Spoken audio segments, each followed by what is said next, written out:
Ngayon ay ginugunitan natin si Santa Maria Goretti. Si Santa Maria Goretti ay ipinanganak sa Italia noong 1890 sa isang mahirap ngunit relihiyosong pamilya. Maaga siyang naulila sa kanyang ama, kaya bata pa lamang ay tumulong na siya sa pag-aalaga sa kanyang mga kapatid at sa gawaing bahay. Lumaki siyang may malalim na pagmamahal sa Diyos, sa mahal na Birheng Maria, at pagkakaroon ng malinis na puso. Sa murang edad, natutunan niya na ang tunay na kayamanan ng tao ay ang kaniyang ugnayan sa Diyos. Noong siya ay 12 taong gulang, tinangka siyang pagsamantalahan ng isang binatang nagngangalang Alessandro Serenelli. Matapang na tumanggi si Maria Goretti sapagkat ayaw niya magkasala sa Diyos. Dahil dito, paulit-ulit siyang sinaksak habang siya ay naghihingalo sa ospital. Hindi siya nagtanim ng galit. Sa halip, sinabi niya, pinatatawad ko siya at nais ko makasama siya sa langit balang araw. Kinabukasan, pumanaw siya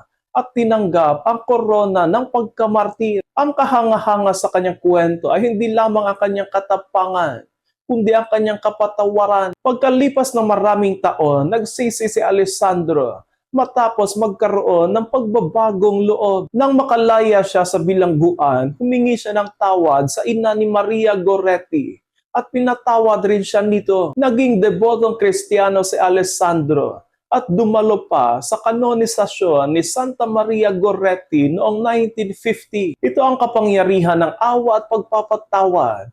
Kayang baguhin kahit ang pusong pinakamalayo sa Diyos. Mga kapatid, itinuturo sa atin ngayon ni Santa Maria Goretti na ang kabanalan ay hindi nakabatay sa edad, kundi sa katapatan sa Diyos. At itinuturo rin niya na ang tunay na tagumpay ay hindi ang paghihiganti, kundi ang pagpapatawad. Sa mundong madaling maggalit at maghiganti, ang buhay ni Santa Maria Goretti ay paalala sa atin na ang pusong malinis at marunong magpatawad ay siyang tunay na nagtatagumpay. Santa Maria Goretti, ipanalangin mo kami.